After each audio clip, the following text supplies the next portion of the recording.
Sudah, Pak. Sudah, Pak. Oke. Baik, bismillahirrahmanirrahim. Assalamualaikum warahmatullahi wabarakatuh. Waalaikumsalam warahmatullahi wabarakatuh. Selamat bertemu kembali di kelas manajemen keuangan, corporate finance. Dan pada malam ini kita masuk ke sub pembelajaran chapter 15 yang berjudul Raising Capital. Bagaimana kita mendapatkan kapital, pembiayaan, financing bagi perusahaan.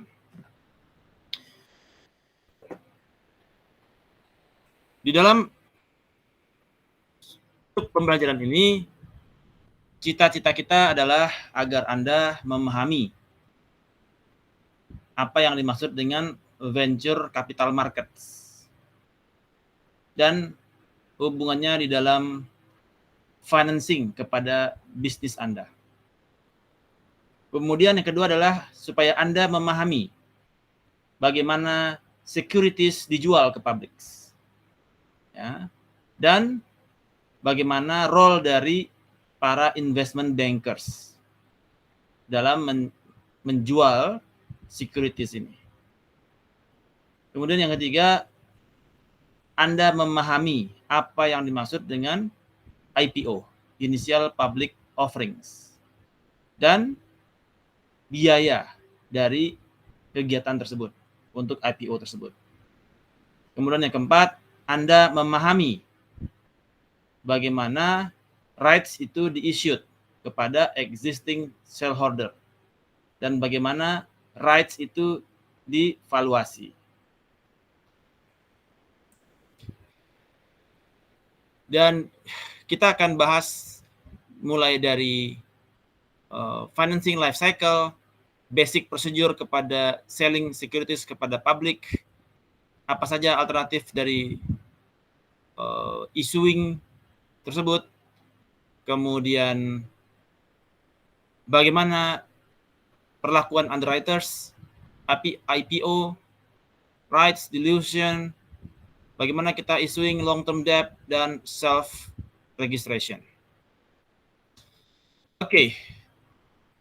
Topik pertama yaitu venture capital. Jadi, venture capital ini adalah private financing, ya, untuk bisnis-bisnis yang masih baru, in exchange dengan equity atau saham. Oke, bersihkan.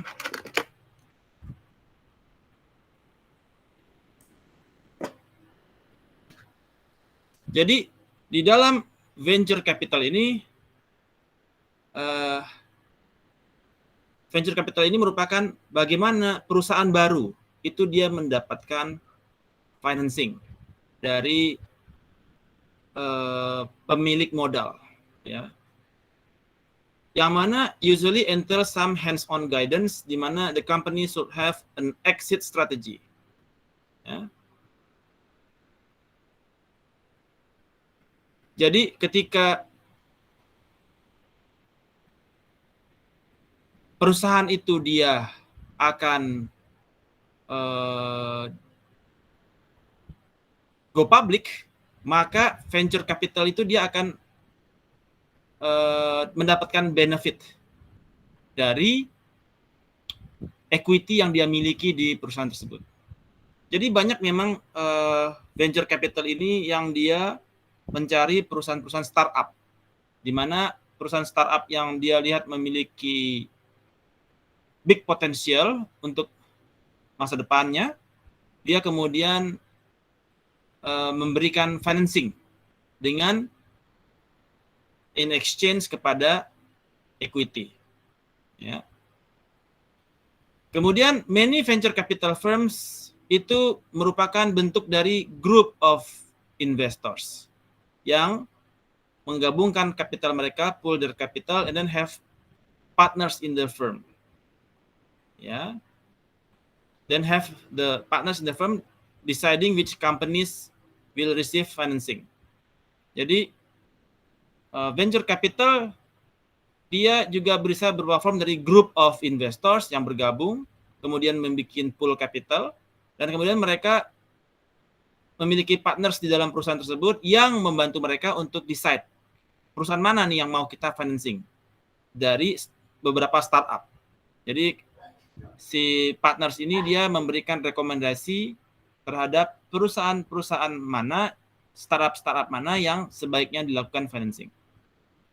Bahkan some large corporation have a venture capital decision. Jadi kayak di Universitas Bakri, kita memiliki inkubator. Yang mana inkubator ini dia memberikan guidance, consultancy kepada startups yang dimiliki oleh mahasiswa. Nah, startup ini kemudian dia beauty contest terhadap venture capital. Nah, venture capital ini kemudian memilih startups mana yang akan dia lakukan financing in exchange kepada equity. Dengan harapan apabila perusahaannya berkembang, maka ketika dia IPO, maka venture capital ini akan mendapatkan benefit dari financing yang exchange kepada equity yang telah mereka berikan. Contoh-contoh dari inkubator yang sukses, misalkan seperti inkubator untuk yang mulai dari perusahaan-perusahaan teknologi ya, seperti Instagram, ya, WhatsApp, itu semua bermula dari inkubator. Mereka berupa startups company. Oke. Kemudian bagaimana cara kita memilih venture capital? Jadi pertama-tama kita harus melihat venture capital ini financial strength-nya seberapa. Jadi Anda harus bisa melakukan look for their financial strengths. Baca laporan keuangannya, analisa laporan keuangan daripada venture capital ini. Pastikan bahwasanya mereka memiliki financial reservoir, bahwasanya dananya besar. Ya, itu ada di laporan keuangannya dia. Jadi Anda lakukan valuasi, ya, valuation kepada si venture capital ini. Kemudian kita choose venture capital that has a management style yang dia kompatibel dengan startup yang Anda miliki. Karena masing-masing venture capital itu dia memiliki management style yang berbeda-beda. Ada venture capital yang highly involved, ada yang less involved. Kemarin my prior company ya, kita mengadakan startup challenge kepada seluruh startup baru se-Indonesia, bukan di Bakri ya, my previous company. Kita mengadakan startup challenge. Kemudian bagi yang pemenang kita berikan hadiah sampai dengan berapa? 50.000 US. 50.000 apa 50.000 kah? 50.000 US dollar. Ya. I think nggak sampai segitu ya. Jadi yang menang itu kalau nggak salah namanya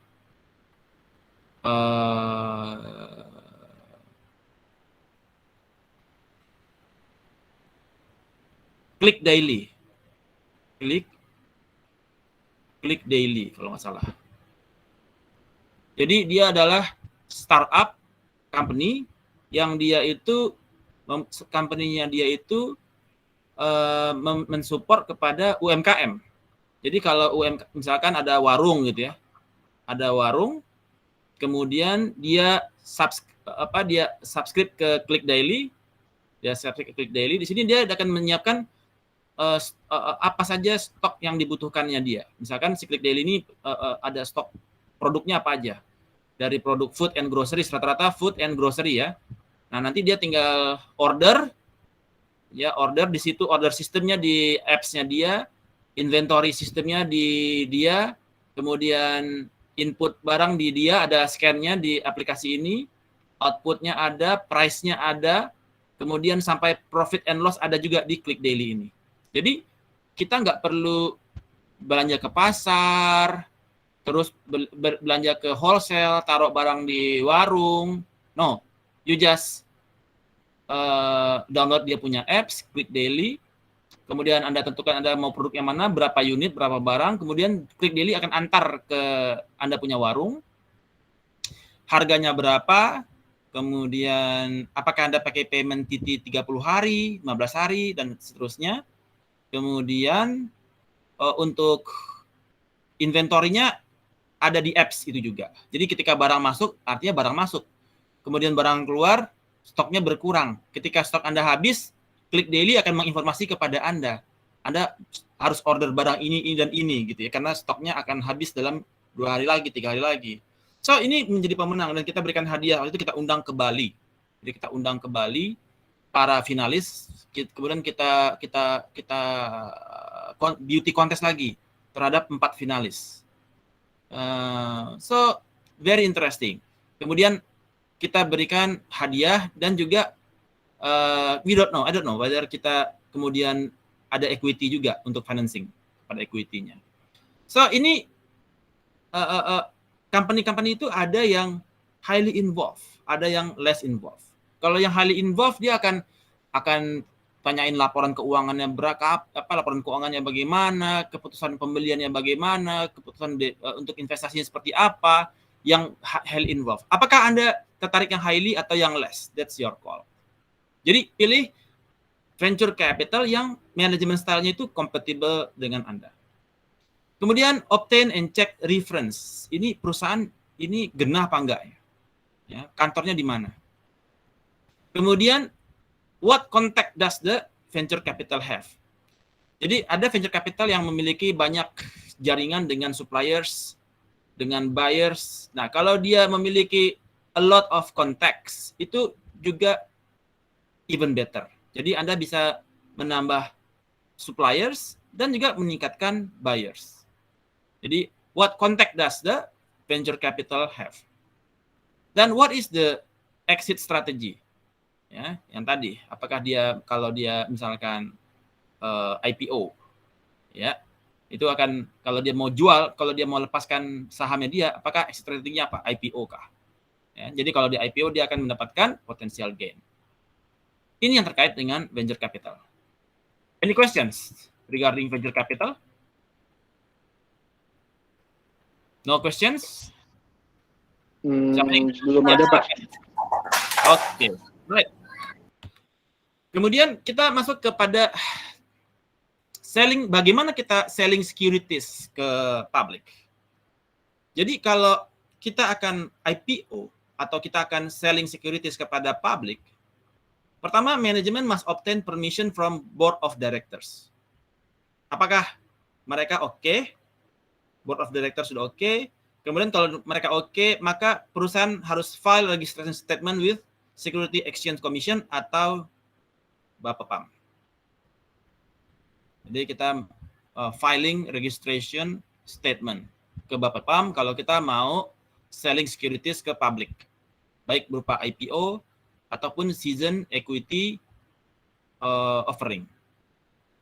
Kemudian Bapepam akan mengexamine the registration kurang lebih 20 hari.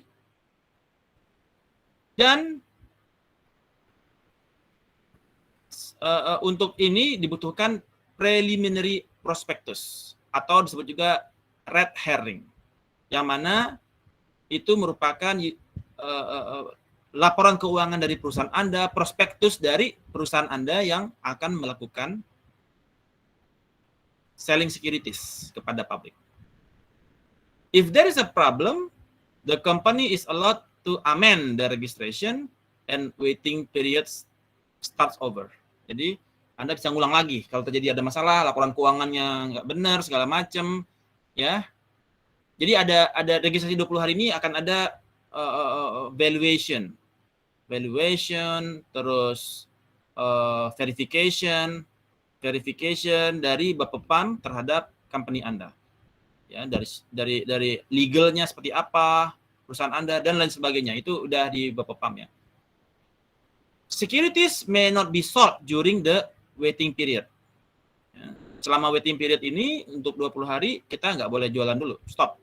Bukan stop ya. Kita belum boleh mulai dulu.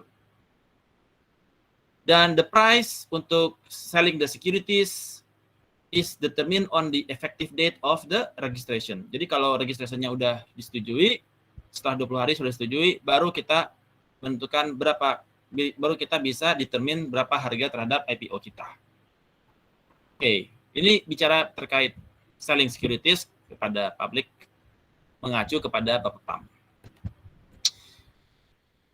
Untuk selling securities ke publik ini, maka ada informasi ya yang di-announce ke publik sebagai ada public offering ini. Jadi ada advertisement announce misalkan di Kompas misalkan. Oh, akan ada IPO untuk saham PT misalkan WWF, World Wrestling Federation, ini di Amerika. Jadi announcing ini kepada public offering ini disebut dengan tombstone. Ya, bahwasanya dia putting di New York Stock Exchange, di Wall Street Journal atau di warta ekonomi, ya, atau di koran nasional, itu dia berikan pengumuman ini, tombstone. Ini disebut dengan tombstone. The investment bank on the tombstones are divided into groups called bracket base. Jadi kita harus jelas siapa yang menjadi investment banknya, ya. And the name of the banks are listed alphabetically with each bracket, ya. Jadi ada di sini, misalkan Merrill Lynch sebagai investment banker, Credit Suisse dari investment banker, Stern International Limited. Nah, ini juga sebagai investment bank yang terlibat di dalam penjualan securities ini kepada publik. Jadi mereka disebut sebagai underwriter terhadap IPO tersebut.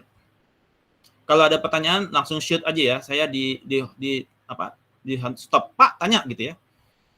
Oke. Pak, tadi ini Pak nggak kedengeran tadi the investment bank itu di saat pengumuman IPO dia ngapain Pak? Bukan pengumuman IPO, dia tombstone itu apa sih Pak? Tombstone itu adalah kegiatan advertisement, iklan, atau dia berikan pengumuman melalui koran untuk bahwasanya akan ada IPO atau public offering. Misalkan Waskita Karya mau IPO, dia bayar book setengah halaman Kompas gitu ya. Nah, dia ada berapa shares yang dijual? Ada 11 juta shares. Ya, kemudian masuknya kelasnya E, common stock, harga harga untuk perdananya berapa dolar, ya. Kemudian siapa aja? Biasanya nggak disebutin harga perdananya sih, terakhir baru nanti setelah berapanya yang dapat baru ditentukan harga perdananya, tapi kita bookingnya dulu ya. Nah, kemudian siapa yang menjadi investment banking-nya, ya, siapa yang menjadi investment banking. Kemudian ini sebagai lead-nya siapa, kemudian investment banking yang tergabung di dalam yang menjualkan produk itu siapa aja. Ada macam-macam, ada Axion, jadi ada Batavia Sekuritas, Kruder, segala macam. Tapi yang investment bank yang utamanya ada 4 ini misalkan. Nah, jadi kegiatan tombstone ini adalah kegiatan membuat advertisement announcing. Jadi terhadap corporate action dari perusahaan di media nasional. Oke, any other questions? Mbak. Alright. Pak, saya mau tanya Pak. Silakan. Sorry Pak, itu kan dia ada 11.500.000 share ya Pak. Maksudnya share itu apa ya Pak? Lembar saham. Oh, dia penjualan lembar sahamnya gitu. Ada berapa lembar saham yang dia bakal IPO-kan. Oh, oke Pak. Siap. Alright. Kalau untuk yang common stock-nya Pak? Common stock itu kan jenis sahamnya.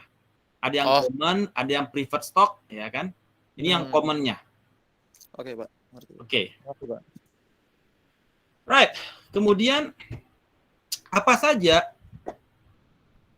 metode-metode untuk issuing, ya, issuing methods. Jadi yang pertama bisa melalui dalam melakukan issuing penerbitan saham securities atau saham itu bisa menggunakan public issuing, menggunakan IPO, initial public offering, SEO, seasonal event offering, jadi seasonal, dan private issue.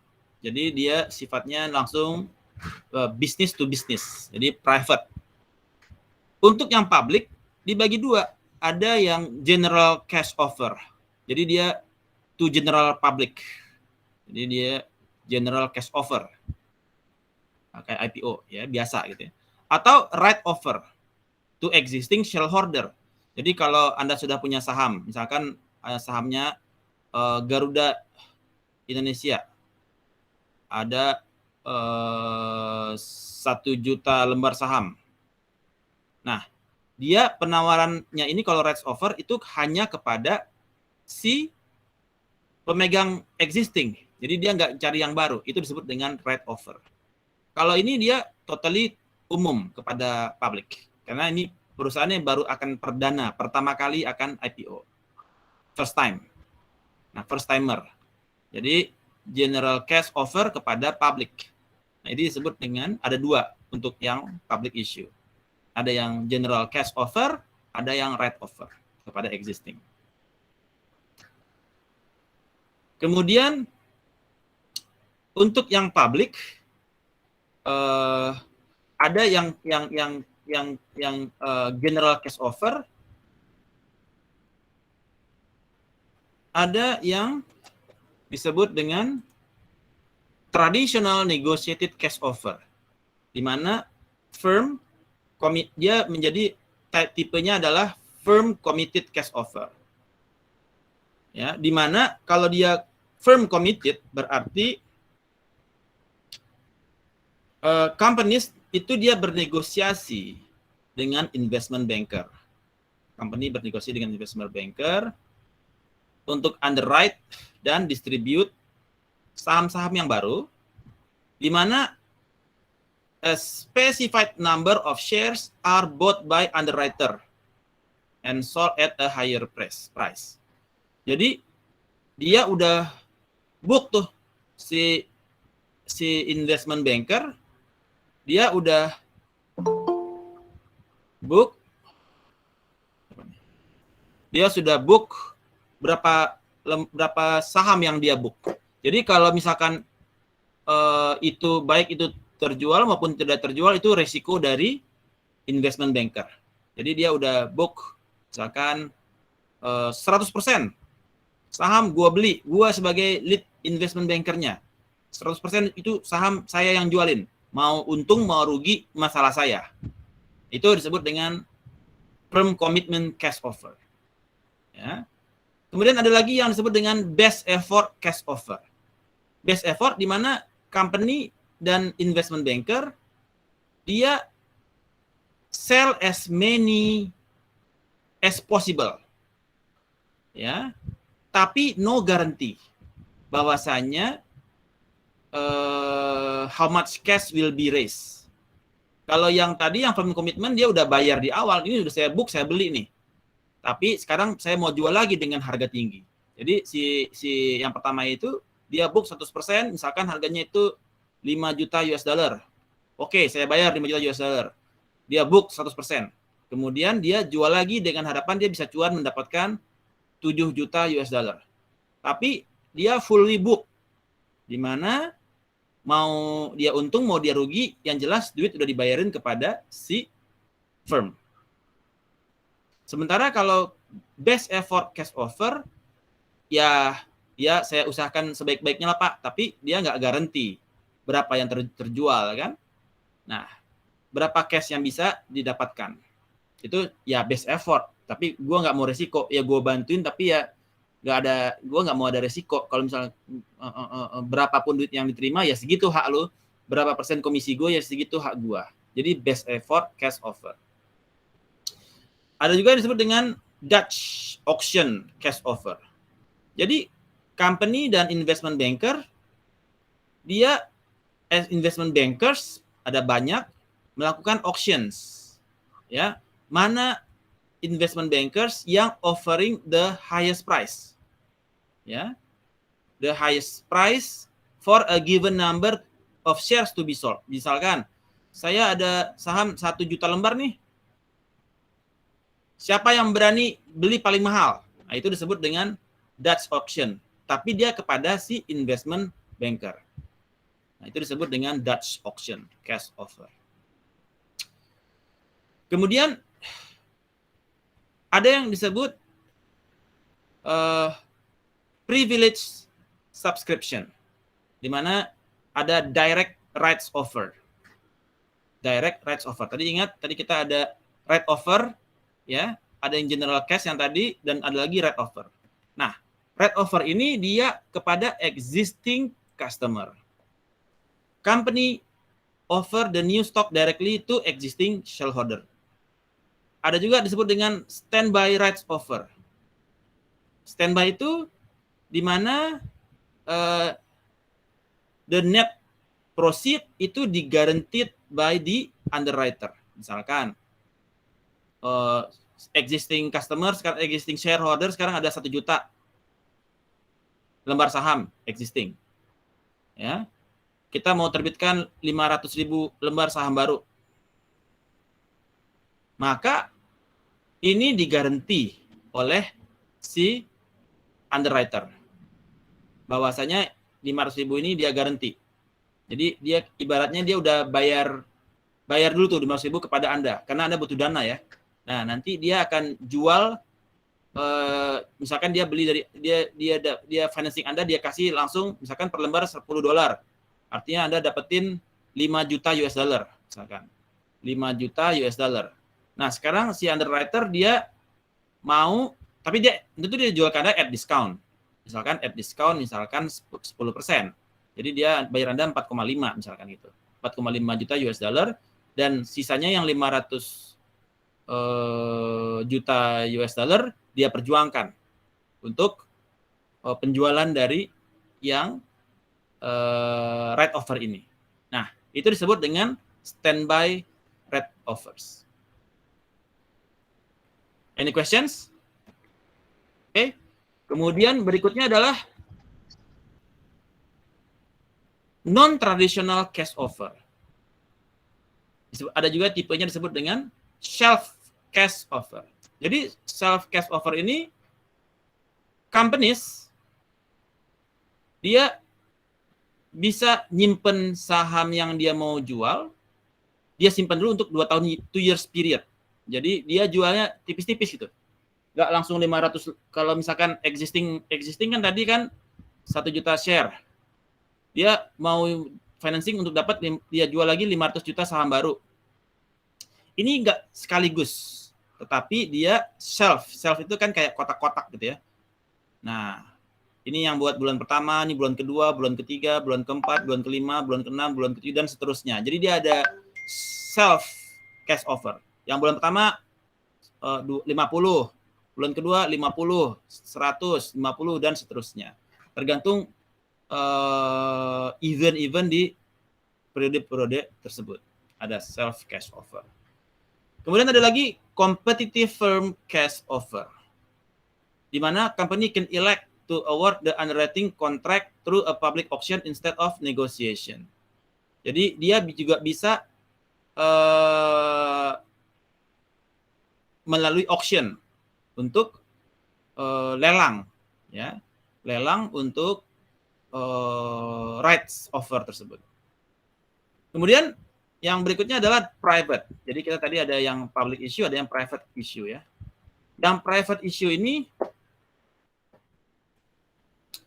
adalah, contohnya adalah direct placement. Securities are sold directly kepada purchaser. Ya. Jadi dia direct securities-nya itu sold directly kepada purchaser. Jadi business to business langsung.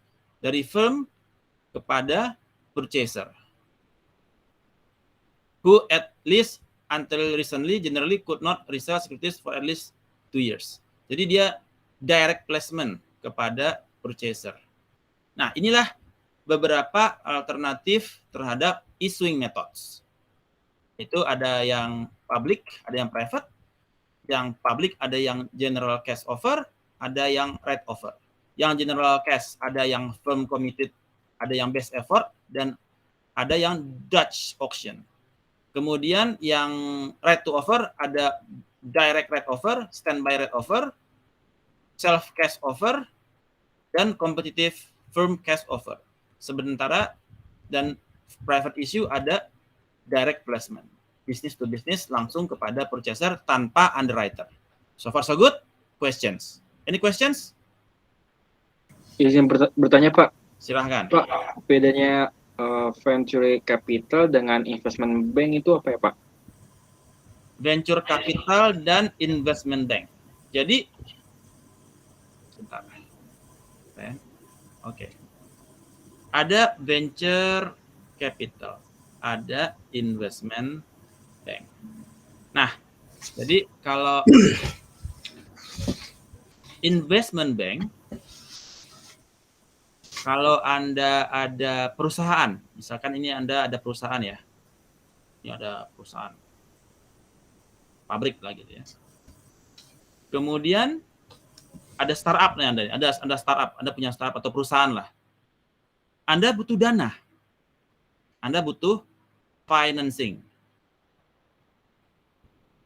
Bisa melalui venture capital, memberikan dana kepada Anda langsung, ya. Jadi venture capital ini dia sebagai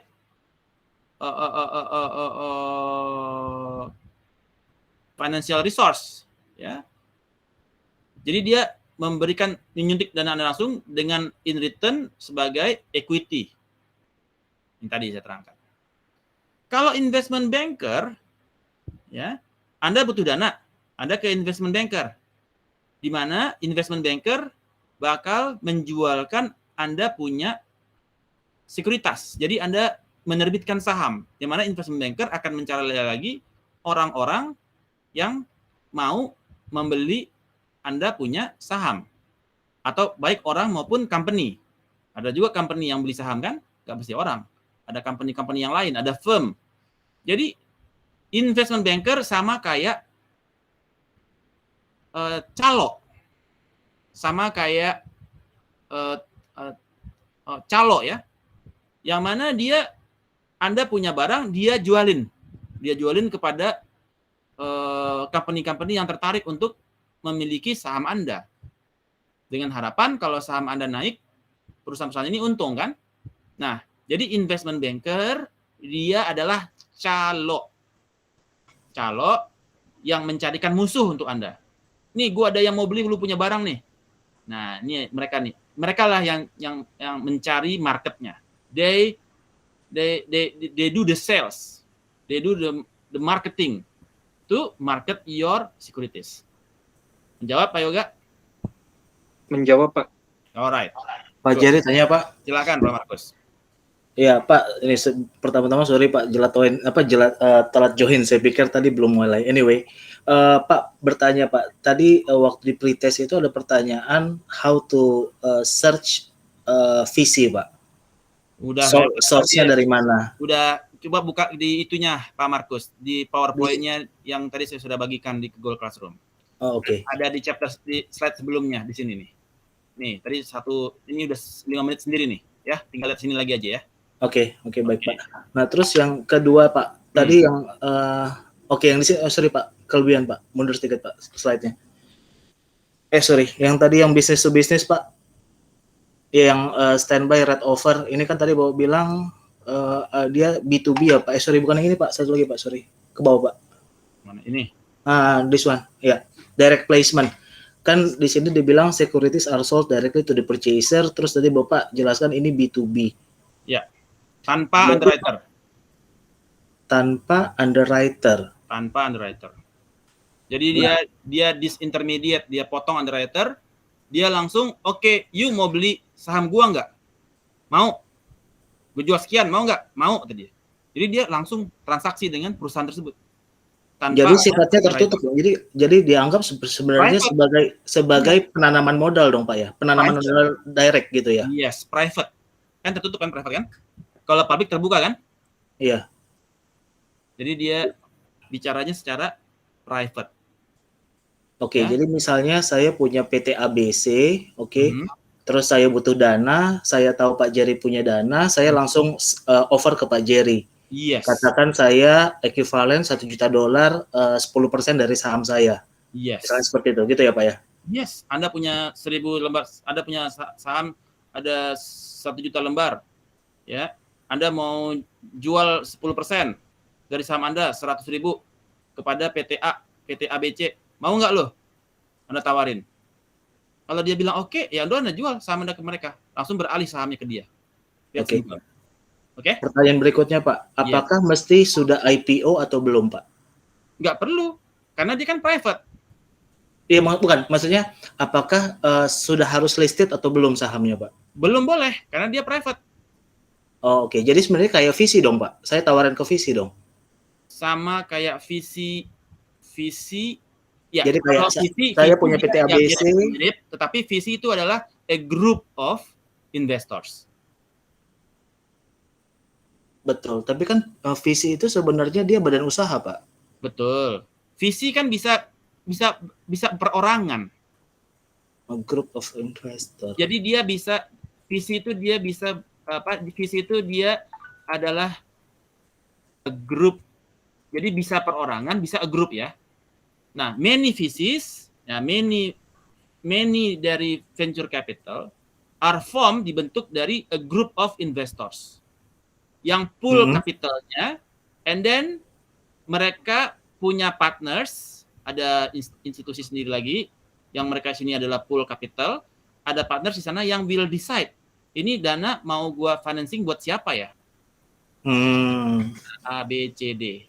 Nah, jadi yang ini adalah investornya. Dia taruh dana kepada venture capital yang mereka tunjuk, kemudian si partner di sini, mereka yang decide, ini gua kasih ke startup yang mana. Oke. Ya? Alright? Jadi Pak, maaf. Jadi maksudnya itu dari third party-nya gitu ya Pak ya? Atau gimana Pak? Yang mana nih? Yang visi tadi Pak. Yang visi itu maksudnya third party. Jadi visi itu adalah pool of capital, dia memang di pool di situ. Pool of capital dari para investor untuk invest ke startup. Dengan in exchange mereka mendapatkan equity, kepemilikan saham. Nah, mirip dengan private ya, mirip dengan private placement, di mana si security, tapi kan dia securities sahamnya dia di sell directly kepada purchaser, dan sifatnya juga tertutup kan, sama-sama tertutup. Jadi more likely the same lah. Untuk bahwasanya ini disebut dengan direct placement. Jadi hampir sama sifatnya seperti venture capital. Sifatnya private, tertutup. Karena dia bukan publik kan. Jadi pemahamannya adalah issuing securities, ada yang public, ada yang private. Kalau kita dengan venture capital, artinya juga private kan. Venture capital termasuk ke dalam private, ya private. Di mana saham kita dibeli oleh si venture kan, sebagai financing. Nah, private termasuk juga ke dalam private direct placement. Direct placement dari venture capital sebagai pool of dana dari para investors kepada si startup tersebut. So far so good? Ya, Pak, Kapis? cukup. Alright, good. Oke. Kemudian kita masuk sekarang kepada, tadi sudah metode ya. Kita masuk kepada underwriter. Apa yang dimaksud dengan underwriter? Underwriter adalah investment firm that act as intermediaries, ya, calo between a company that selling securities dan investment public. Sebagai intermediaries, mereka ngapain? Mereka memformulasi metode yang digunakan untuk issuing the securities pertama. Jadi gua mau lewat apa nih securitiesnya? Gue issue. Mau pakai IPO. Oke, atau mau pakai private? No, pasti IPO dong. Kemudian IPO, ada yang dia pakai generate cash atau dia write over. Oke, dan seterusnya. Jadi dia tentukan apa yang menjadi methods. Si underwriter menentukan methods. Kemudian dia price the securities. Berapa nih harganya sahamnya? Nah, dia juga menghitung tuh. Kira itu mata kuliahnya ada di dalam menghitung saham ini ada di fixed income securities. Jadi dia spesifik untuk bagaimana kita penentuan harga saham. Ya. Fixed income securities. Jadi berapa harga saham yang layak untuk per lembar sahamnya kira-kira berapa? Kemudian tugas mereka yang ketiga si underwriter adalah sell the securities. Dia menjual. Ya. Nah, ketika dia menjual ini tentu cita-citanya adalah bahwasanya si firm ini mendapatkan financing. Ya, financing. Jadi dia jual agar saham tersebut yang dijual bisa untuk financing si firm A tersebut. Nah, kemudian yang keempat adalah price stabilization oleh lead underwriter. Jadi dia harus menstabilkan harga. Kalau misalkan barang nggak kebeli, dia yang beli. Jadi ada yang tadi firm commitment kan? Firm commitment bahwasanya saya beli nih 1 juta lembar sahamnya dengan harga $5 per lembar. Jadi 5 juta US dollar. Nah, dia udah bayarin, tapi dia jual tapi si firm menjual at discount. Dan dia misalkan jual 4,5. Oke, si lead underwriter dia udah bayar tunai 4,5 juta US dollar kepada si firm A. Dan yang 500.000 ini yang bakal dia kejar, ya. Nah, jadi mau barang laku, mau barang nggak laku, si firm A udah dapat duit. Jadi dia harus stabilize the price. Jadi kalau nggak kebeli ya dia yang beli, dia yang serap, ya. Itu disebut dengan stabilizing the price. Kemudian, jadi ini adalah service yang di-provide oleh underwriters. Kemudian syndicate. Syndicate itu adalah group of investment banker. Jadi jarang sekali hanya ada satu investment banker yang bekerja sama dengan Anda. Kalau lead-nya mungkin satu, tapi dia akan banyak mengcater atau mengajak investment banker yang lain untuk bantu jualin Anda punya produk security, ya. Jadi mereka membentuk ada yang disebut dengan syndicate, yaitu group of investment bankers that market the securities and share the risk yang associated dengan selling the issues, ya. Jadi dia Schroeder, Batavia, apalagi Bahana, tolong bantuin gue dong jualin sahamnya Goto gitu, Tokopedia dan lain sebagainya. Jadi ada group of investment bankers yang diundang untuk sama-sama menjual. Karena si Bahana punya nasabah banyak, Mandiri Sekuritas punya nasabah banyak. Kemudian Schroeder punya banyak juga. So the more the investment banker, the merrier. Tapi dengan skemanya masing-masing, ya. Untuk Mandiri skemanya kayak gimana nih? Ya, per lembar lu dapat komisi berapa dan seterusnya. Ada hitung-hitungannya lah di belakang. Kemudian spread. Spread adalah difference between what the syndicate pays the company. Jadi dia misalkan pay-nya 4,5 juta US dollar. Dan what the security sells for initially in the market. Dia jual di market 5 juta dibagi 1 juta lembar saham misalkan. Artinya 5 US dollar per share. Nah, ini difference. Jadi kalau 4,5 artinya 4,5 US dollar. Yang dia pay ke company 4,5 US dollar dan yang dia jual ke market 5 dolar US dollar. Nah, inilah disebut dengan spread. Questions? Alright, kita lanjutkan. Kemudian apa saja types of underwritings? Ya. Types of underwritings ada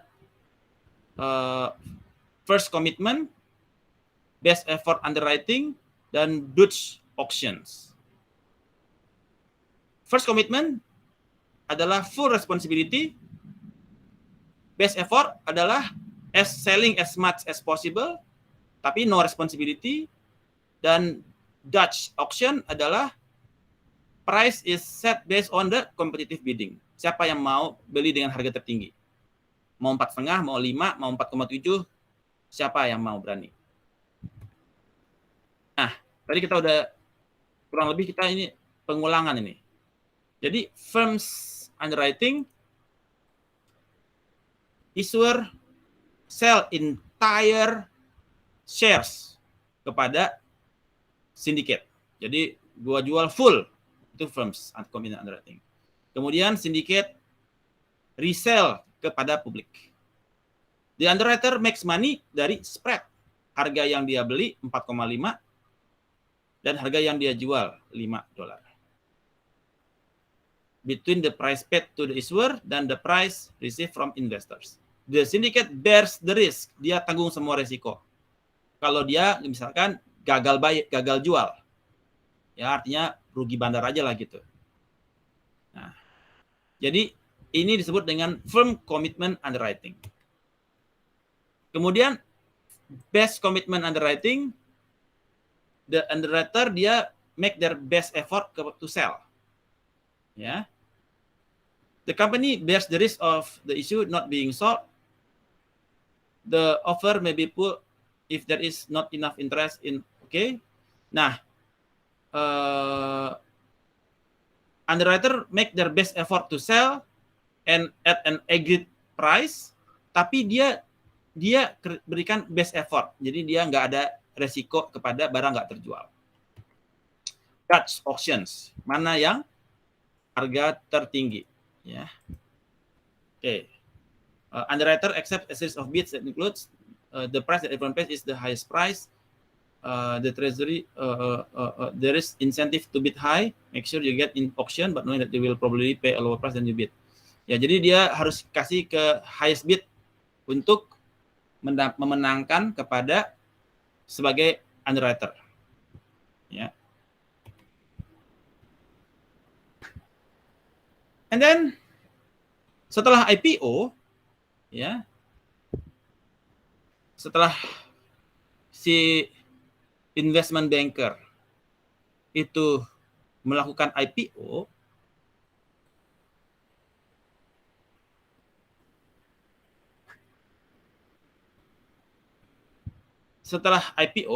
the principal underwriter is permitted to buy kalau market price itu falls below the offering price. Jadi misalkan IPO harganya 5 dolar. Ya. Ternyata harga longsor ke 4 dolar. The principal underwriter itu dibolehkan untuk buy shares kalau marketnya falls. Jadi tetap dia beli, dia lahap terus nih. Ya. The purpose of this will be to support the market, stabilize the price against temporary downward pressure. Jadi dia sikat terus di 4 dolar. Ya. Sampai harga kemudian naik lagi. Dia jagain di bawah. Nah, itu dalam rangka price stabilization. Ada 3 kegiatan setelah after the market. Pertama, yaitu disebut dengan the green shoe permission. kedua lock-up agreement, dan yang ketiga adalah the quiet period. Apa yang dimaksud dengan green shoes provision? Green shoes provision itu allows the syndicate to purchase an additional 15% of the issues atau shares from the issuer. Ya.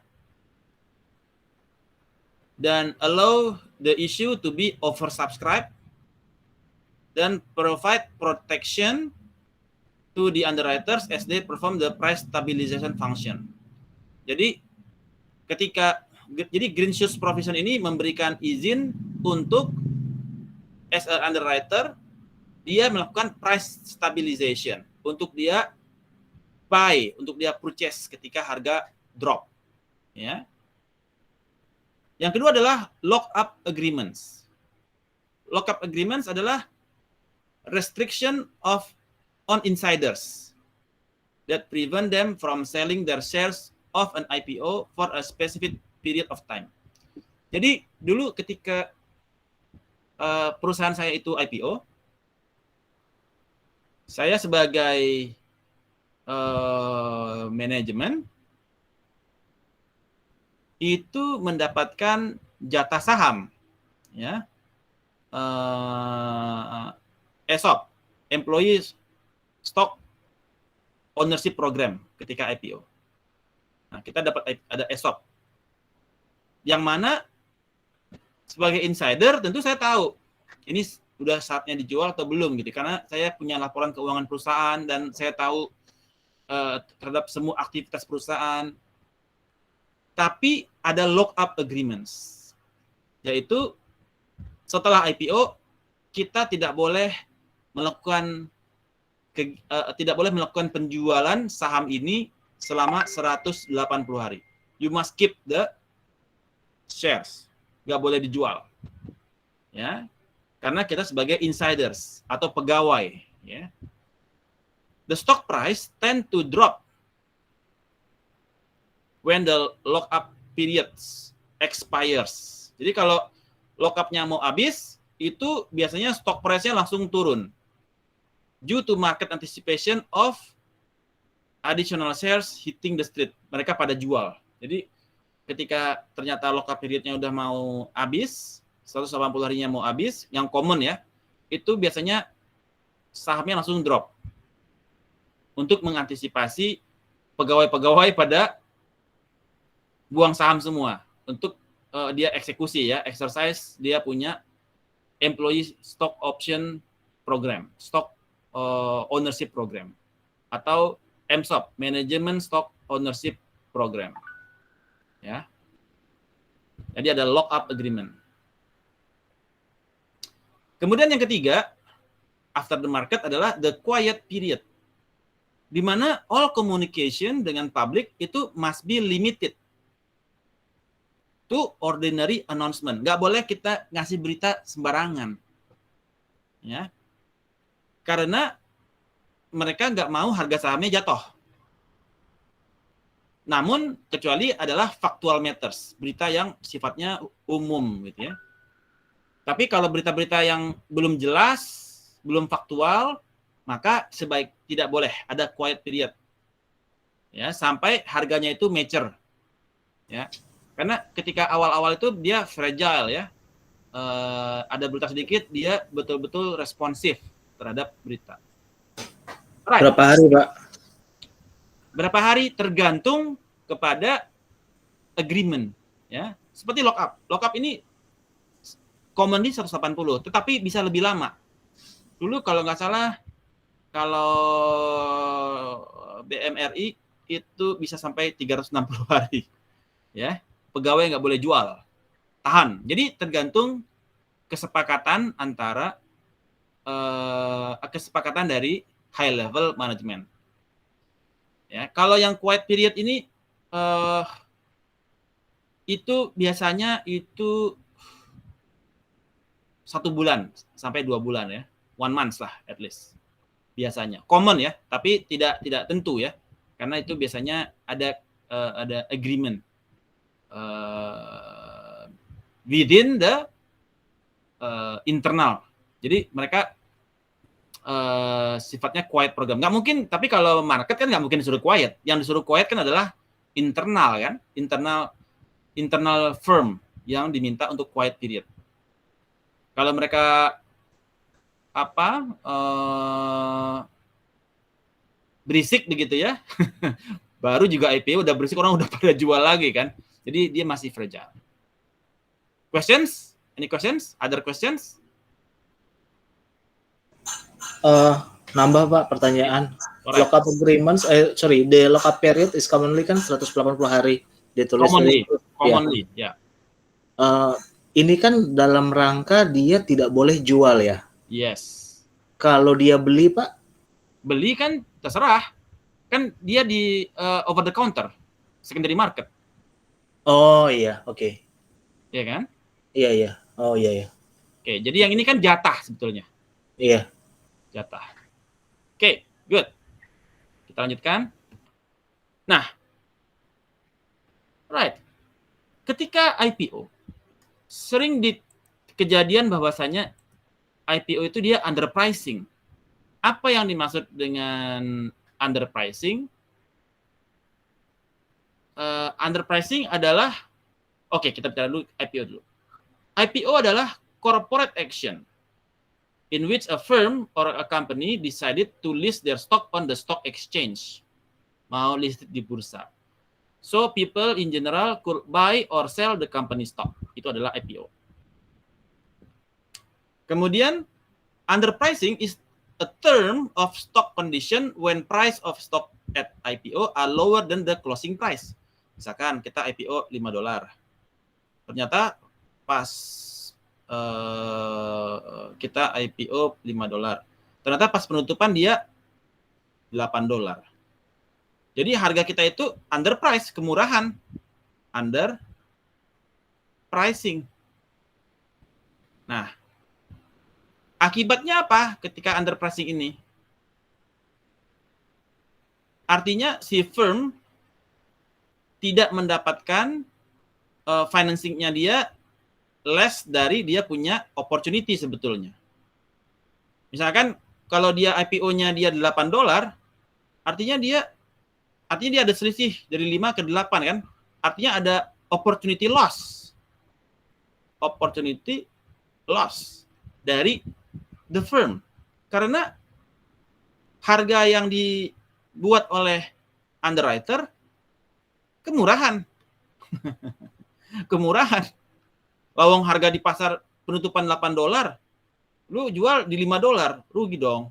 Pengennya berapa? Ya $7 lah gitu ya. At least financing yang lu dapat lebih maksimal begitu.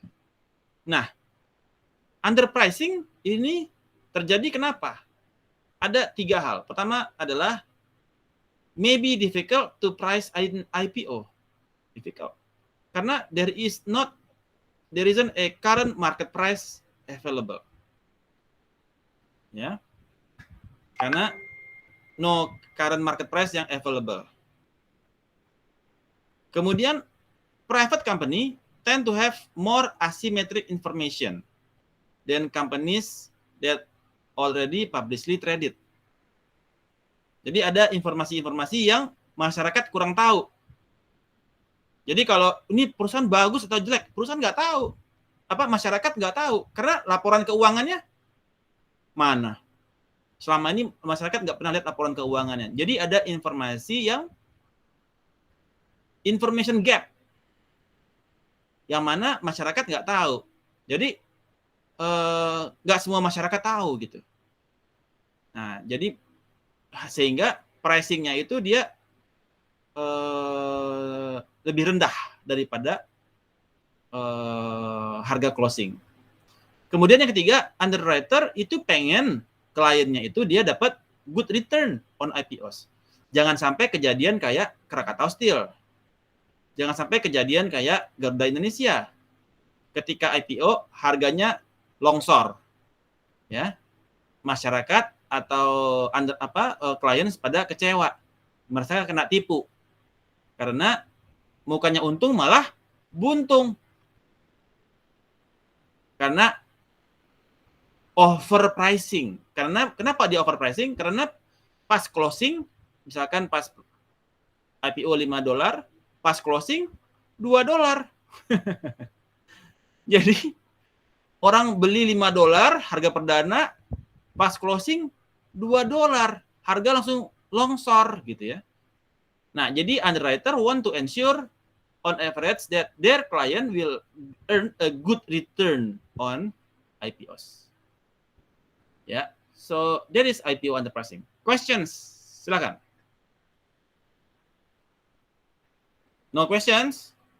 Alright. Tanya Pak. Silakan Pak Markus. Oke. Tadi Bapak bicara mengenai Krakatau sama Garuda Pak. Jadi Yes. kan IPO-nya harganya katakan X+1, kemudian closing-nya udah menjadi X gitu kan. Jadi dia harganya turun. Ya. Berarti kan tadi Bapak bilang ada kemungkinan underwriter dia overprice harga per share-nya. Betul ya Pak? Yes. Nah, masyarakat bisa tahu nggak sih Pak sebenarnya apakah itu overprice atau underprice Pak share-nya? Nah, di situ karena masalahnya adalah sebelumnya dia kan private companies. Betul. Ya. Jadi ada asymmetric information yang orang nggak tahu kan? Orang kan nggak ngikutin. Kalau dia sudah go public, dia sudah IPO, maka kan dia obligate, berkewajiban untuk disclose dia punya corporate action, laporan keuangan selama periode dia wajib lapor kan dia kan, supaya masyarakat bisa menghitung berapa nih earning per share, berapa bagaimana ini financial condition-nya, apakah ini company mengalami financial distress atau tidak. Kalau dia bagaimana prediksi ke depannya, apakah dia akan mengalami financial distress atau tidak. Jadi information-nya semua orang mendapatkan informasi yang sama. Sementara kalau dia private, dia ada asymmetric information yang mana informasinya tidak diberikan lengkap secara umum, secara full terhadap corporate action dan lain sebagainya. Sehingga bagaimana dia tahu kalau Krakatau Steel ada utang sama Posko? Nggak tahu. Bagaimana dia tahu Garuda Indonesia ada utang sama ini yang jatuh tempo? Nggak tahu. Yang dia tahu cuma laporan keuangan yang dia taruh di prospektus. That's why dia menjadi ketika underwriter dihadapkan kepada si perusahaan pengen dia financingnya sekian, ya. Jadi sehingga kemudian terjadi overprice. Nah, itu yang menyebabkan terjadinya overprice kepada private companies yang akan melakukan IPO. Dan juga dia tidak memastikan bahwasanya underwriter dia tidak ensure juga bahwasanya klien will have a good return. Tergantung juga willingness dari underwriter. Dia ada di pihak mana? Kalau dia di pihak si firm, dia mau sebesar-besarnya menguntungkan si firm. Karena utang jatuh temponya gede banget nih. Gue harus dapat uang segini nih. Jadi dia menempatkan dirinya sebagai si firm para underwriter. Underwriter, gue butuh bayar utang 5 juta US dollar. Tolong dong, gue pricingnya $8. Supaya gue 5 juta utang gue lunas. Oke, gue bantuin lu ya. Gue pasang deh 8 juta. Sehingga harga sebenarnya 5 juta. Sehingga si hutang si Garuda lunas, tapi masyarakat menanggung derita karena dia jadi rugi $3. Menjawab Pak Markus? Jadi artinya ada kong kali kong Pak? Saya tidak bicara begitu. Saya tidak bicara begitu. Karena objektif dari company-nya untuk melakukan IPO adalah untuk bayar utang. Jadi bagaimana caranya ini utang lunas. Dan disinilah dibutuhkan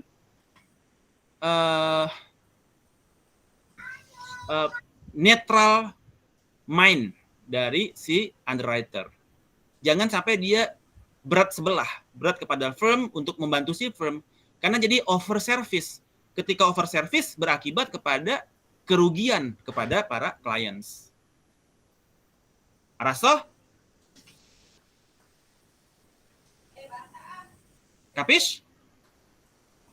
Pronto, Pak. Pronto. Alright. Kemudian apa efek dari underprice phenomenon kepada firm dan investors? Ya, investor ketika adanya underprice, maka investor having gain. Of course. Namun the firm having loss. Karena they cannot get maximum amount of money that can be gained by doing the IPO. Itu saya sudah jelaskan ya. Nah, ini adalah evidence underpricing phenomenon. Ini adalah first day return. Jadi berapa return di hari pertama IPO, first day return, dan ini tahunnya.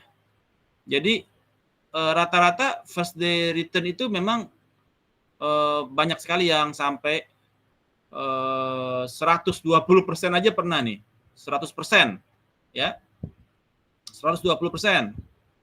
Ini 60%. So ada hikes di situ, ada jumping harganya, yang mana kalau artinya terjadi underwriting-nya dia terlalu jauh nih. Underwriting-nya dia terlalu jauh. Ya.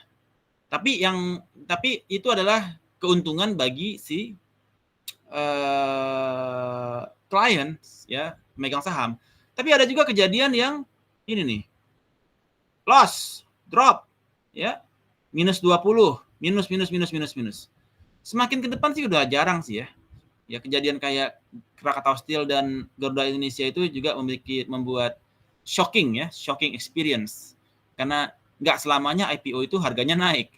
Malah ketika IPO harganya langsung amblas, nyungsep, dan sampai 20 tahun kemudian nggak kejadian harganya sampai ke harga IPO. Gila kan? Oke. Dan evidence of underpricing phenomenon di sini juga kita bisa lihat. Jadi first day untuk yang annual sales ya, atau gross annual sales dari perusahaan itu yang dia di bawah 10 juta US dollar, itu first day-nya dia itu ada yang 10,2%, 69%, first day average return ya, pertama kali IPO. Nah, 6,4%.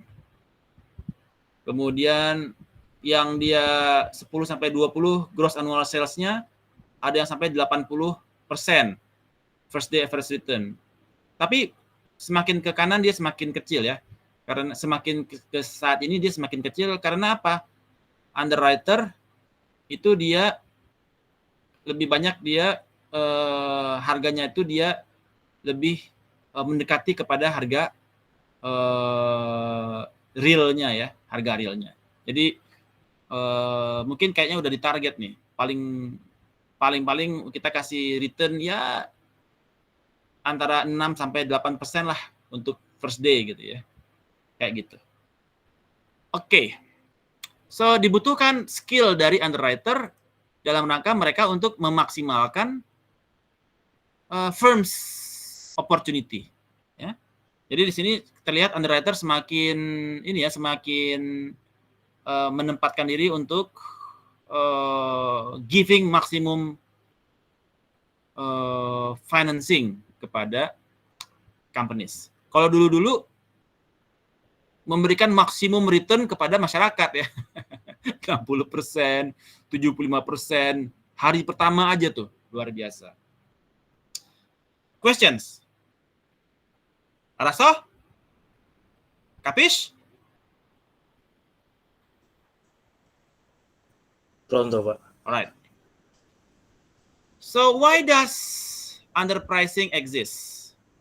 So underpricing is a kind of insurance for the investment banks.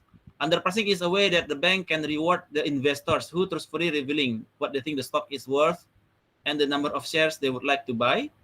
The only way underwriters underprice new issues so that the average investor can still make profit. Jadi dia harus maintain investornya untuk still making profit. Jadi dia udah kasih harga agak murah-murah dikit biar investor kita seneng gitu ya. Alright. So next is the topic is new equity issues and price.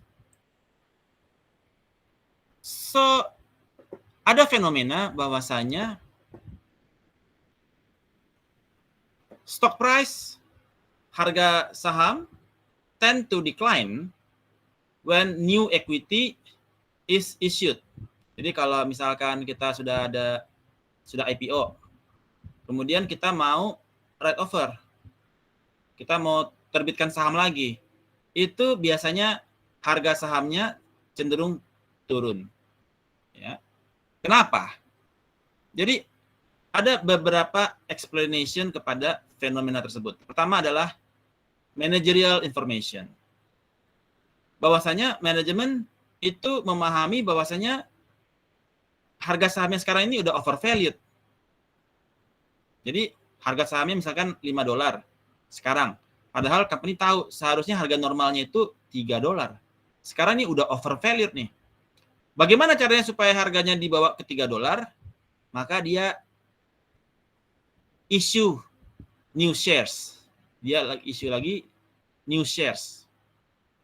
Nah, jadi potential new shareholders will discount in a lower market price at the new issue date. Jadi dengan penambahan shares diharapkan harga sahamnya bakalan turun ke harga yang lebih masuk di akal. Ya. Pernah harga Antam sampai 20.000 gitu ya. Inco naik menjadi 30.000, 40.000, 50.000, that happen. Jadi udah betul-betul udah overvalued. Nah, mereka berusaha untuk menurunkan harga dengan cara issue new shares. Kemudian yang kedua adalah debt usance. Ya. Bahwasanya terdapat berita bahwasanya company has too much debt or lack of liquidity, kekurangan likuiditas, sehingga dia terbitkan saham baru. Dia butuh new financing. Kenapa? Karena utang udah banyak banget. Contoh, Waskita Karya. Waskita Karya. Utang 60 triliun. Ya kan? Udah too much debt. Ya, 60 triliun ditanggung oleh 10 bank. 10 bank gotong royong untuk bayar dia punya utang. Ya. Jadi ini menjadi oke. Kalau misalkan alternatifnya adalah dia kemudian issue new shares. Issue new shares untuk menutupi utangnya dia sebesar 60 triliun. Nah, ini mengakibatkan stock price turun. Karena selalu biasanya kalau perusahaan itu dia issue new shares, itu indikasi dia butuh financing untuk bayar utang gitu. Atau dia untuk investasi, tapi lebih banyaknya untuk bayar utang ya. Kemudian yang ketiga adalah penyebabnya adalah issue cost. The fees associated with the issuance of stocks. Ya. Seperti legal fees, underwriter fees dan lain-lain sebagainya. Jadi ketika dia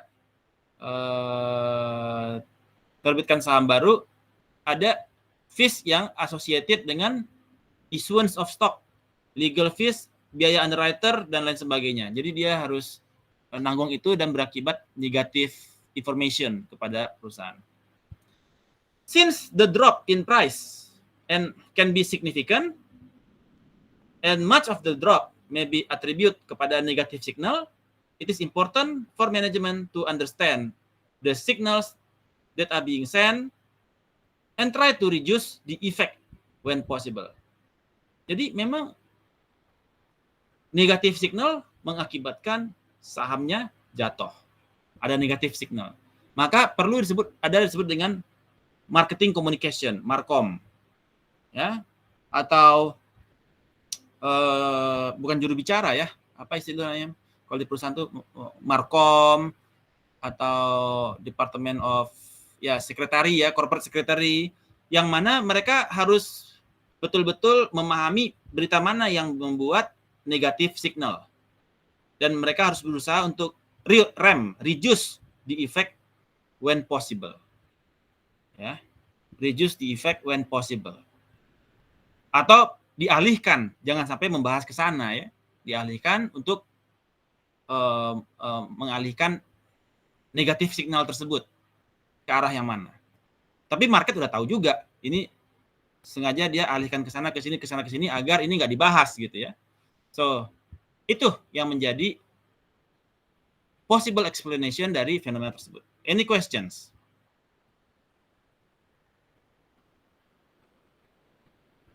No questions? Right. Nah, what about the cost of issuing securities? Apa saja cost-nya untuk kita bisa terbitkan saham? Pertama adalah gross spread, adalah perbedaan antara underwriter cost of buying shares dan the offering price. Jadi harga si underwriters beli kepada si perusahaan 4,5 dan harga dia jual ada selisih 0,5 dolar. Itu disebut dengan gross spread. Ya, selisih kotor. Kemudian ada lagi biaya kepada si underwriter, ada legal fees, filing fees untuk dia ke PAM dan sebagainya.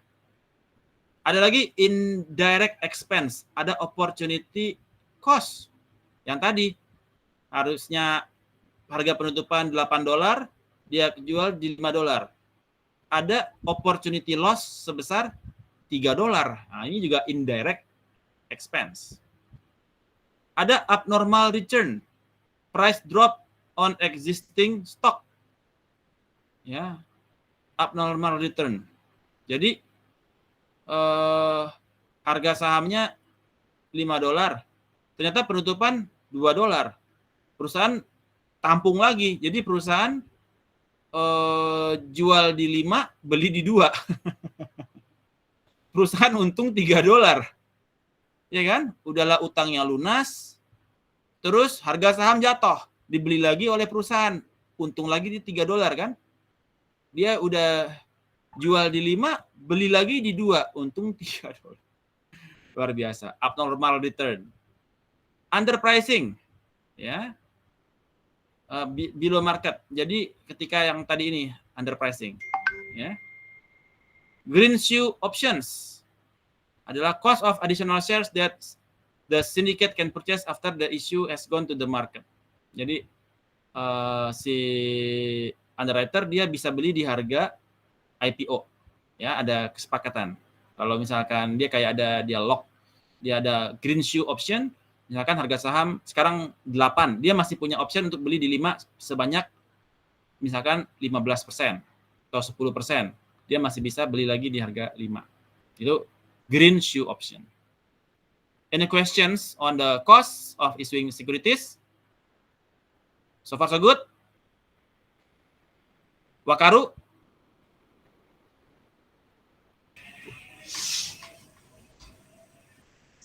Gimana Pak Markus? Any questions? Oh, enggak, Pak. Oke. Alright. Thank you, Pak. Nah, ini adalah cost of issuing securities. Jadi ada ketika IPOs ada yang berapa lembar sahamnya, kemudian ini adalah gross, ini untuk yang dia proceeds, ini adalah other direct expense, total direct cost, ini yang untuk IPOs. Ada lagi yang season event offering, yang seasonal, ya kurang lebih sama. Nah, ini untuk IPOs. Kemudian untuk bonds juga seperti itu, ada number of issues, gross spread-nya berapa, other direct expense berapa, total direct cost berapa. So, the direct cost alone can be very large, particularly for the smaller issues yang dia kurang dari 10 juta US dollar untuk gross annual sales-nya dia. Jadi dia direct cost-nya jadi sangat besar, ya. Direct cost-nya dia sebesar 25,22% dari dia punya sales, ya.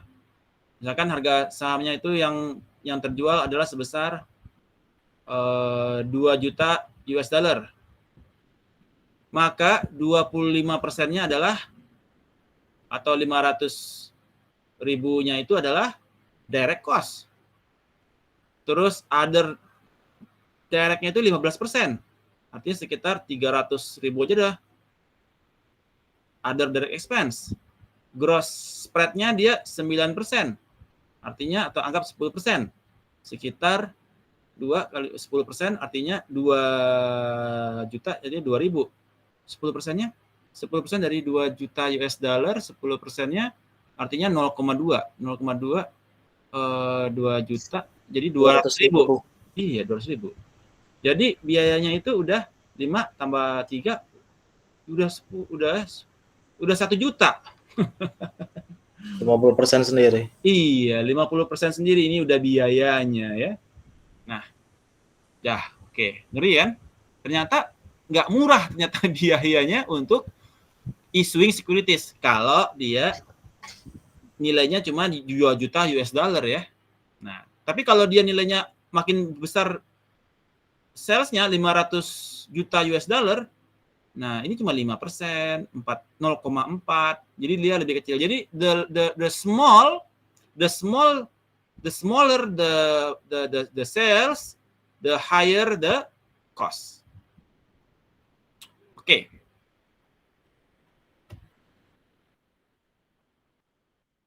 Kemudian the cost of issuing securities. Karena pertanyaan saya adalah kenapa ini terjadi, ya? Kira-kira kenapa ini bisa terjadi? Ada yang bisa jawab? Kenapa hal ini terjadi?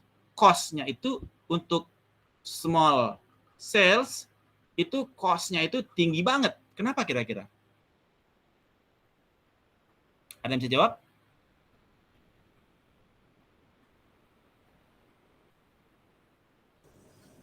Bukannya memang pricing sekuritas dia sudah di cap, ya Pak? Minimum berapa, Pak? Bukan, saya bicara secara umum. Karena makin besar dia makin murah, kan? Makin besar salesnya dia makin kecil, kan? Iya kan? Jadi semakin besar nilai kapitalnya, maka biayanya makin murah.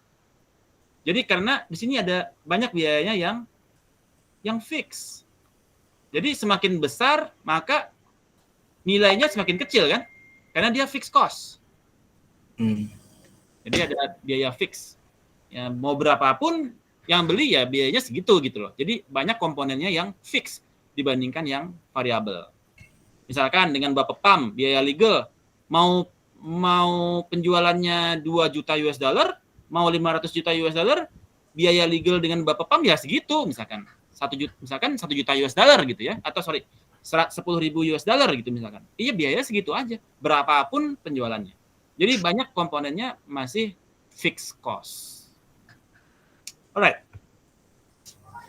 Nah, ini yang tadi sampai sama, ya, the cost of issuing securities. Oke, berikut kita masuk kepada right offering. Right offering. Jadi tadi right offering adalah penjualan kepada existing dan issue of common stock kepada existing shareholders. Jadi kalau kita ada shareholders-nya, ada saham kita ada 1 juta saham, ya pemilik 1 juta saham ini doang yang kita tawarin untuk common stock. Allows current shareholder to buy specified number of shares within specified price, specified time before the right-nya expire. Ya.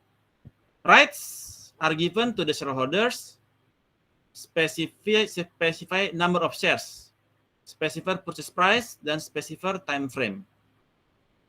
Rights may be traded on over the counter or an exchange. Right offering appear to be cheaper than the cash offering without using underwriter. Jadi kalau dia nggak pakai underwriter, dia bisa lebih murah.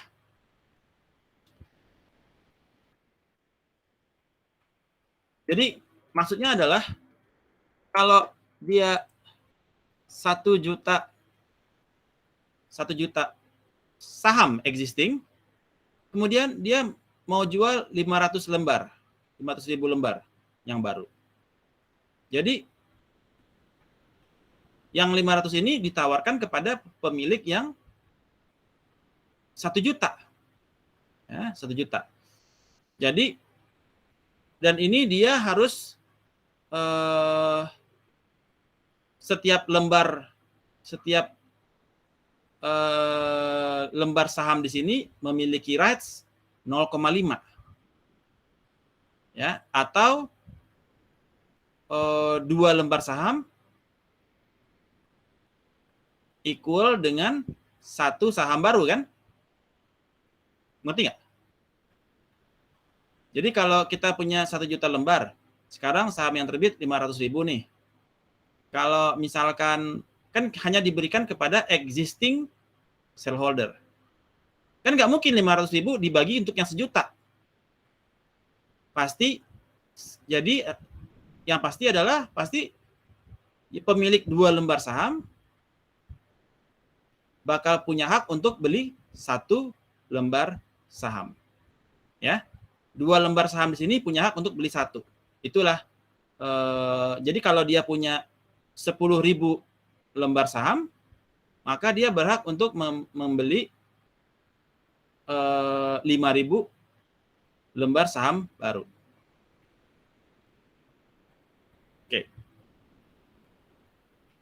The value of a right. The price specified in the right offering is generally less than the current market price. Ya. The price di right offering itu less, pasti lebih murah daripada current market price. Kalau harga marketnya 5, dia jual 4,5 misalkan begitu. The share price will adjust based on the number of the new shares issued. Bakal di-adjust. Kalau sekarang dia 1 juta, yang itu 500.000. Nah, nilai yang ini setara, maka nilainya akan di-adjust, ya, based on the number of shares issued. The value of the right is the difference between the old share price and the new sale price. Jadi kalau the difference between the old share price, jadi 1 juta lembar dibagi dengan 500.000, maka 2,0. 2 lembar saham lama berhak untuk membeli 1 lembar saham baru. Contoh, misalkan sebuah perusahaan ingin membeli 5 juta saham. Ingin mendapatkan pendanaan sebesar 5 juta US dollar. Pendanaan. The subscription price saat ini $10 per lembar saham. Dan current stock price saat ini adalah 20. Oke. Per lembar. Jadi lebih murah ya. The firm currently has 1 juta shares outstanding. Jadi existing shares-nya ada 1 juta. Pertama adalah how many shares must be issued. How many shares must be issued artinya kalau dia jualnya itu 5 juta, butuhnya 5 juta, per lembar 10 juta, $10, maka dia butuh 500.000 lembar saham. Kemudian, how many rights will it take to purchase 1 share? Jadi, dia butuh, saat ini dia punya 1 juta lembar saham. 1 juta lembar saham, sedangkan yang new shares 500.000. Berarti dia butuh rights-nya adalah 2 lembar saham untuk membeli 1 lembar new shares. Jadi dia butuh rights-nya 2.0. What is the value of the right? Nah, jadi yang tadi ini.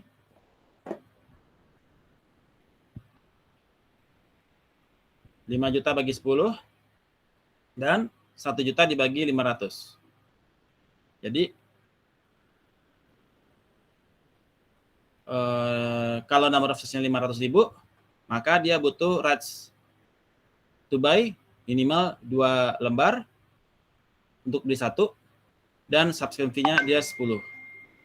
Tapi kalau new shares-nya dia 250, maka dia butuh 4 karena existing saham kan sekarang 10.000. 1 juta dibagi 250, 4. Harganya dia bisa naikin di $20. Ujung-ujungnya sama juga, ya. Ujung-ujungnya sama juga. Kalau dia 1 juta juga yang baru, maka 1 orang bisa dapat 1. Dan subscription fee-nya bisa turun $5.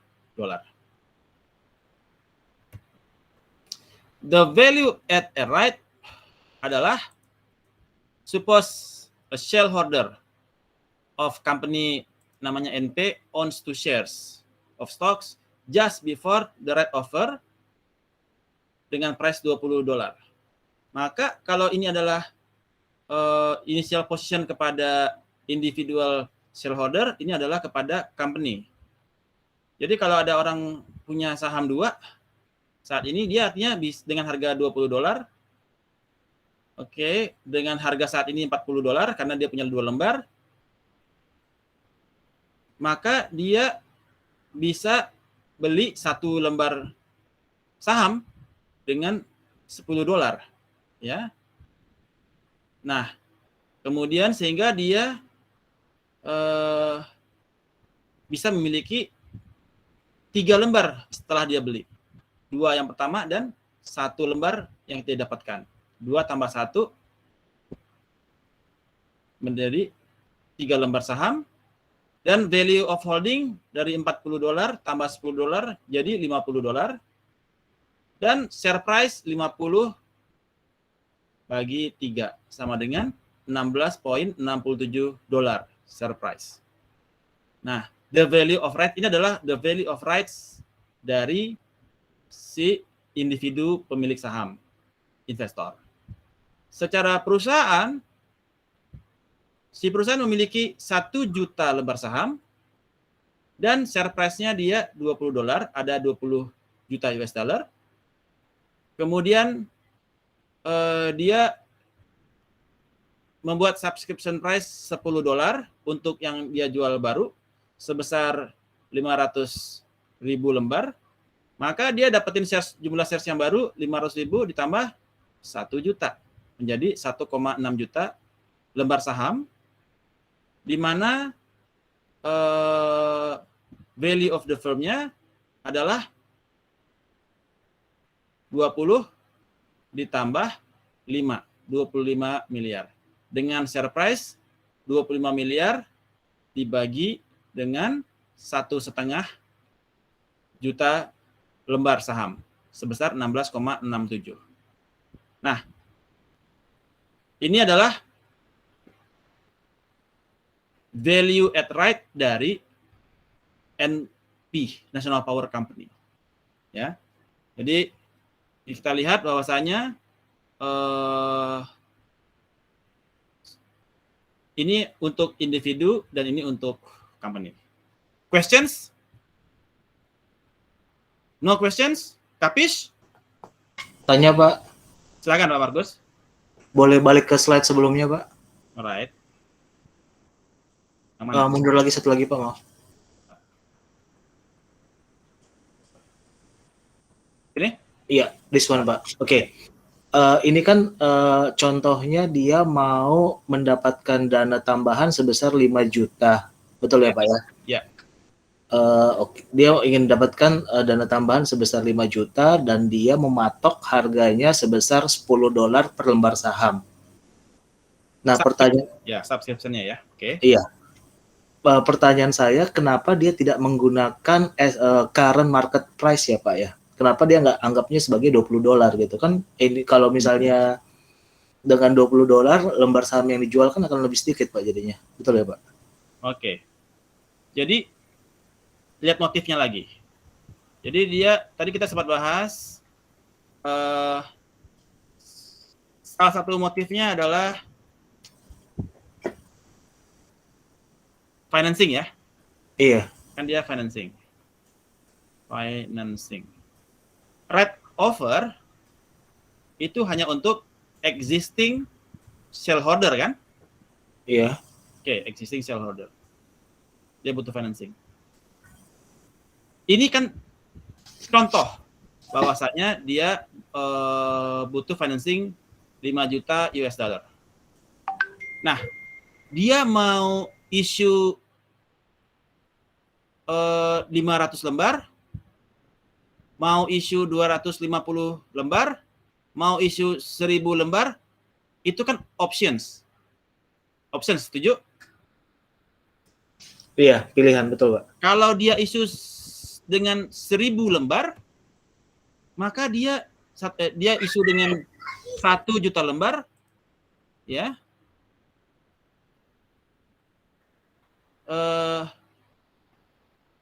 Artinya ini kan depends on dia punya decision ya, bahwasanya oke, kalau saya butuh 5 juta, kalau 5 juta, terus the subscription fee-nya sekarang 10. Oke. Jadi kalau dia jual 500.000 lembar artinya 5 juta kan begitu ya kasarnya ya, 10 kali 500.000 kan 5 juta ya. Nah, itu adalah pilihan dari si company ya. Alternatif kedua adalah memang harga saat ini udah overvalued gitu. Jadi harganya sudah overvalued dan dia bisa saja ingin memang menurunkan harga saham. Jadi memang strategi untuk menurunkan harga saham dong Pak? Yes, salah satu strategi menurunkan harga saham. Jadi dia issue new shares kan, menambah pembilang kan? Mana? Tapi, di atas apa pembilang? Di bawah iya, pembilang ya? Nah, di bawah, menambah pembilang. di bawah penyebut Pak, sorry. Di bawah penyebut ya. Dengan menambah penyebut kan? Dengan menambah penyebut harga saham bakal lebih rendah kan? Turun, iya, press down. Dia press down. Itu salah satu motif ya. Kalau dia pengen, karena begini, kepada rights offering hanya kepada existing. Dan existing kalau harganya sama ya ngapain dia beli? Apa gunanya?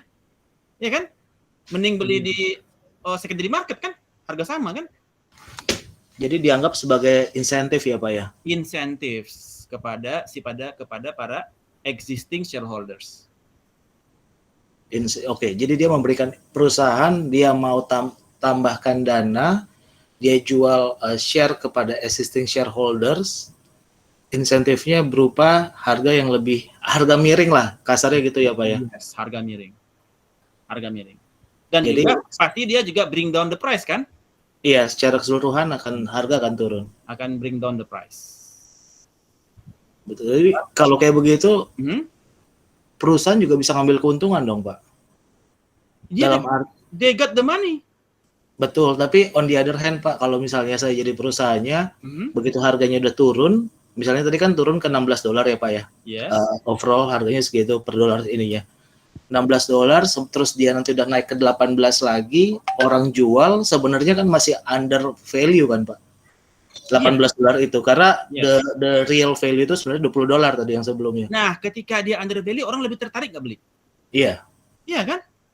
Ketika fundamentally, ketika ketika kita sebagai analis, kita lihat ini perusahaan masih layak dikoleksi nggak? Ketika dia under value kan?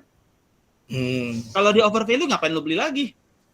Iya, buntung Pak. Iya, buntung kan, kita tunggu harga jatuh kan? Iya. Nah, jadi dia selalu maintain under value supaya market juga kembali tertarik untuk masuk ke pasar beli dia gitu.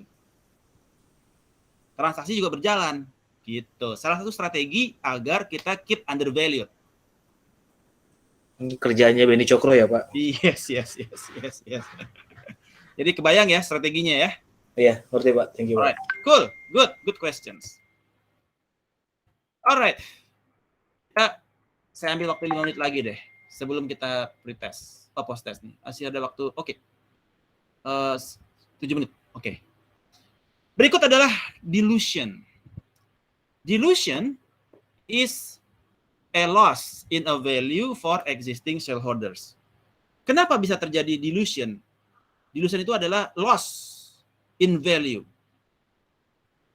Hilang secara value ketika kepada existing shareholders. Pertama adalah percentage ownership, di mana shares sold in a general public without a right offering. Ya. Yang kedua adalah dilution karena market value, di mana firm accept negative net present value projects. Dan yang ketiga adalah book value dan earning per share, yang mana terjadi penurunan. Occurs when market to book value is less than 1. Contohnya, percentage of ownership. Joe Smith Company, dia owns 5.000 shares dari Merit Shoes Company. Dia punya 5.000 shares. Di case pertama, Merit Shoes Company itu mempunyai saham sebesar, mempunyai shares 50.000 beredar di pasar. Di mana Joe punya, artinya 5.000 berarti 10% ya. 5.000 dan 50.000. Jadi dia si Joe kontrol 50%. Ketika Merit itu issue new shares sebesar 50.000 lagi yang baru, si Joe dia not participate. Dia nggak exercise dia punya right offering. Therefore, Joe's ownership drop to 5%. 5.000 dari 100.000. Ini membuat percentage of ownership-nya si Joe drop. Jadi dia penyebabnya adalah percentage of ownership-nya dia drop. Yang kedua adalah book value versus market value. Jadi ketika the project memiliki NPV negatif,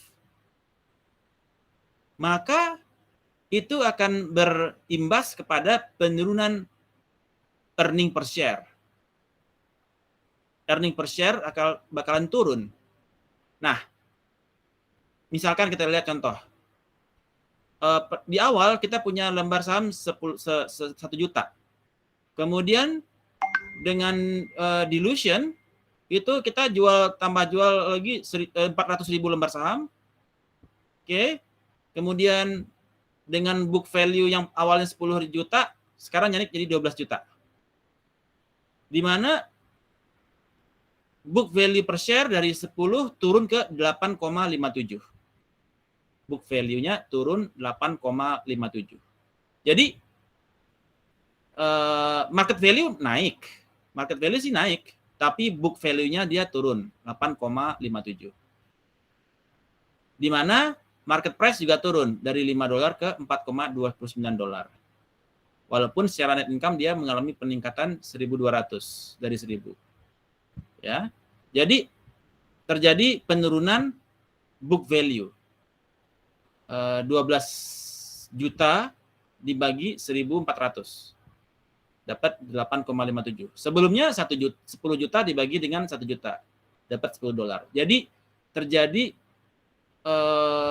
penurunan earning per share menjadi 857 drop dari $1.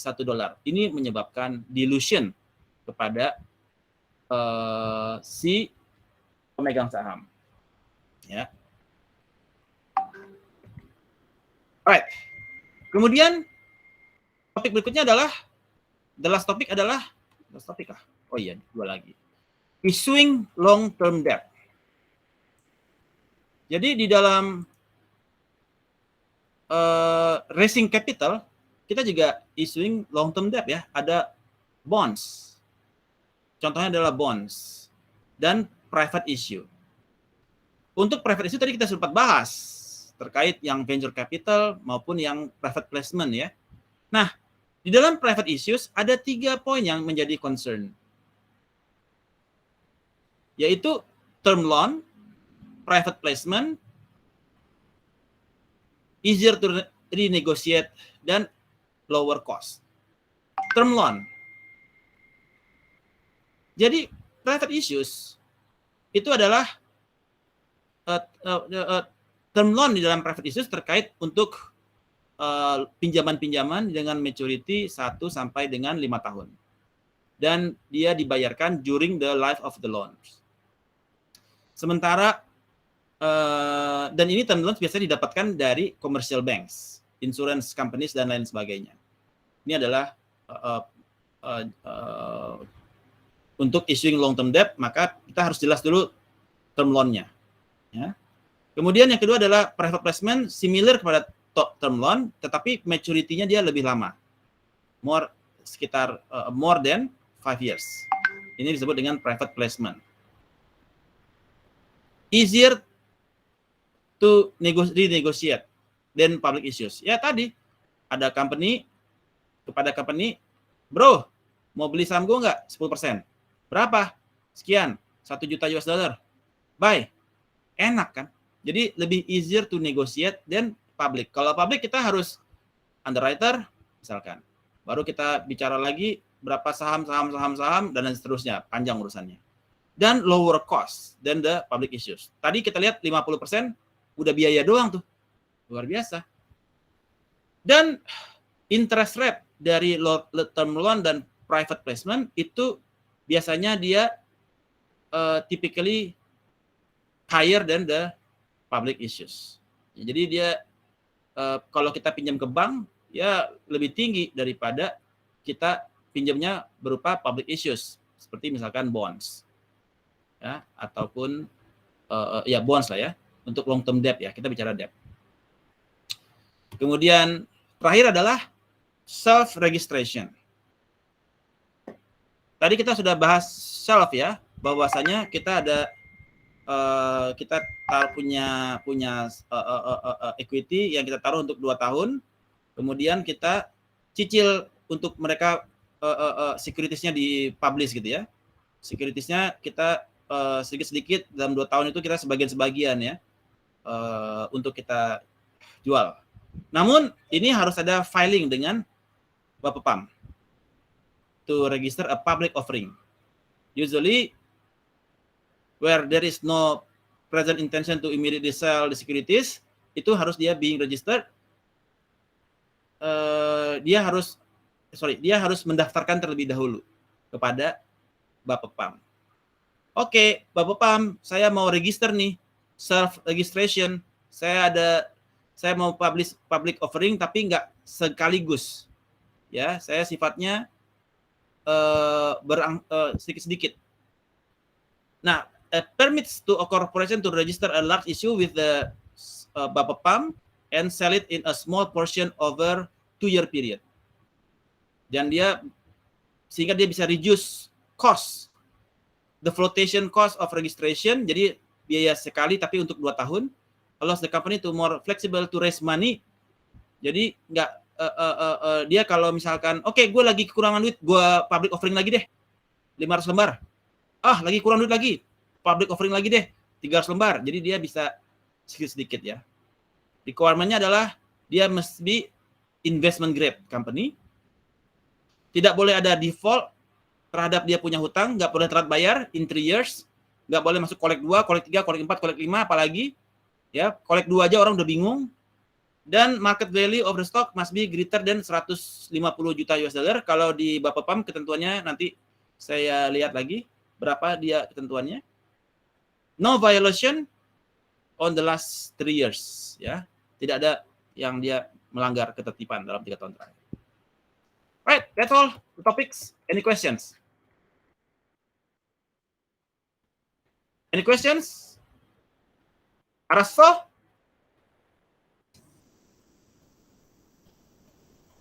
Arasto? Wakaru? Kapish? Pronto, Pak. Oke. Good. Kalau gitu kita lanjutkan post test sebentar. Saya stop Tapi dulu. yang pronto cuma saya, Pak, nggak tahu yang lain ya, Pak. Semoga semua pronto ya. Pak, sorry Pak Jerry. Yes. Ini